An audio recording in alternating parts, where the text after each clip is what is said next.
안녕하십니까. 몽키 테니스의 레드몽키입니다. 오늘의 강의 주제는 백핸드 발리 그립 잡는 방법에 대해서 한번 배워보도록 하겠습니다.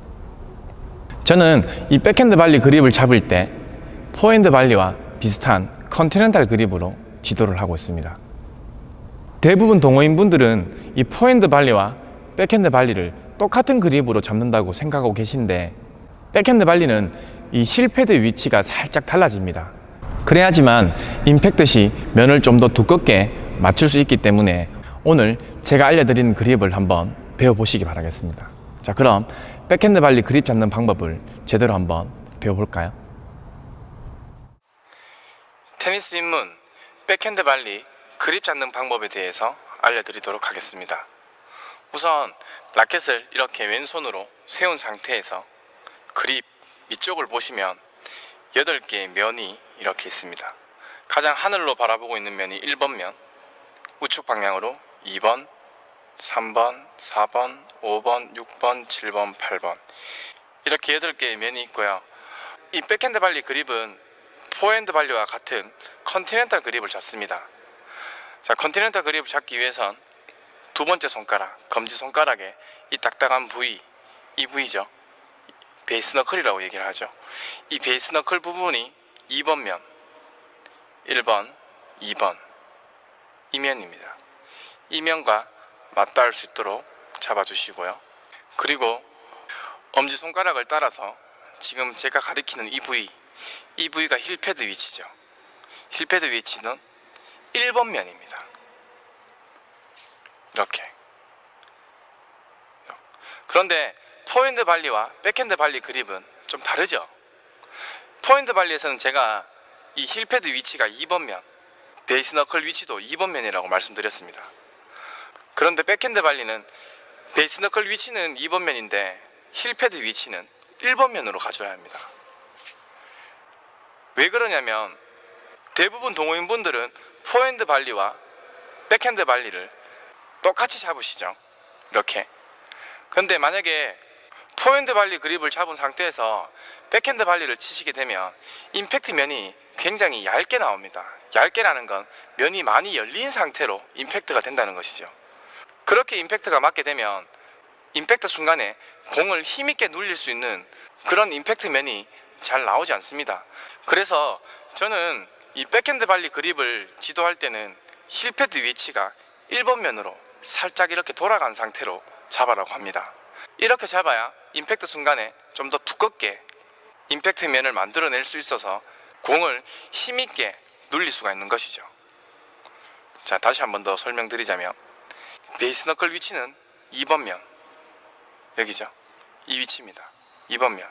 그리고 이 힐패드 위치는 포핸드 발리처럼 2번 면이 아닌 1번입니다.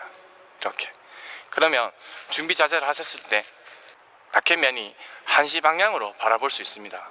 그런데 1번 면으로 잡게 되면 라켓 면을 한시 방향으로 바라보게 하려면 손목이 많이 꺾여버립니다. 그러면 테이크백을 했을 때 정확한 임팩트 면이 만들어지지 않죠. 그래서 힐패드 위치가 2번 면으로 간 상태에서 준비 자세를 하시면 지금 보시는 것처럼 손목이 펴진 상태로 면을 좀 더 두껍게 이렇게 맞출 수가 있는 것이죠. 백핸드 발리 그립은 이런 식으로 잡아주시면 됩니다. 그리고 왼손은 포핸드 발리처럼 이렇게 다 잡는 것이 아니라 손가락 끝으로만, 엄지손가락도 손가락의 끝으로, 그리고 두 번째 손가락부터 나머지 5번째 새끼손가락까지도 끝으로 라켓목을 이렇게 잡아주셔야 준비 자세를 했을 때 면을 만들어낼 수가 있는 것이죠. 그죠? 지금처럼 이렇게 손가락 끝으로 잡으셔야 됩니다. 이렇게 다 잡으시면 라켓 면이 달라지니까. 그죠? 그리고 두 번째 손가락은 살짝 올라간 상태로 잡아주시고 팔꿈치는 살짝 벌린 상태로 이렇게 준비 자세를 해주시면 되는 것입니다.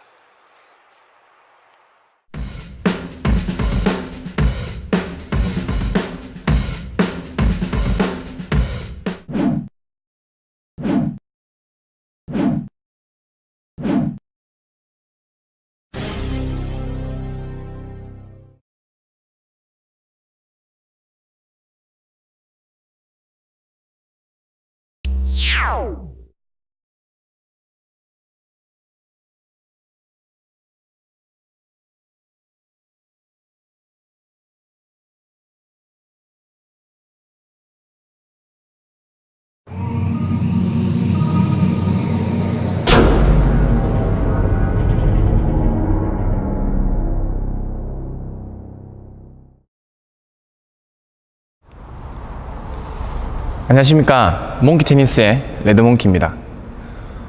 오늘의 강의 주제는 백핸드 발리 그립 잡는 방법에 대해서 한번 배워보도록 하겠습니다. 저는 이 백핸드 발리 그립을 잡을 때 포핸드 발리와 비슷한 컨티넨탈 그립으로 지도를 하고 있습니다. 대부분 동호인분들은 이 포핸드 발리와 백핸드 발리를 똑같은 그립으로 잡는다고 생각하고 계신데, 백핸드 발리는 이 힐패드 위치가 살짝 달라집니다. 그래야지만 임팩트 시 면을 좀 더 두껍게 맞출 수 있기 때문에 오늘 제가 알려드린 그립을 한번 배워보시기 바라겠습니다.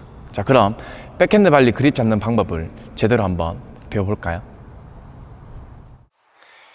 테니스 입문 백핸드 발리 그립 잡는 방법에 대해서 알려드리도록 하겠습니다.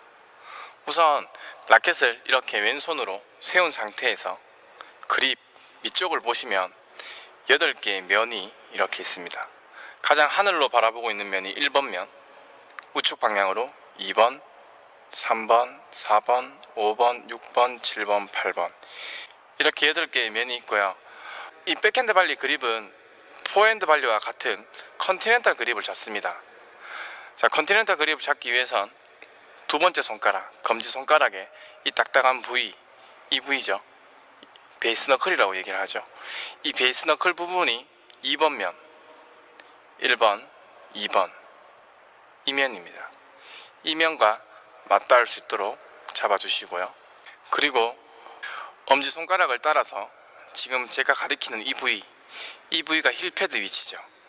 힐패드 위치는 1번 면입니다. 이렇게. 그런데 포핸드 발리와 백핸드 발리 그립은 좀 다르죠. 포핸드 발리에서는 제가 이 힐패드 위치가 2번 면, 베이스 너클 위치도 2번 면이라고 말씀드렸습니다. 그런데 백핸드 발리는 베이스 너클 위치는 2번 면인데 힐패드 위치는 1번 면으로 가져야 합니다.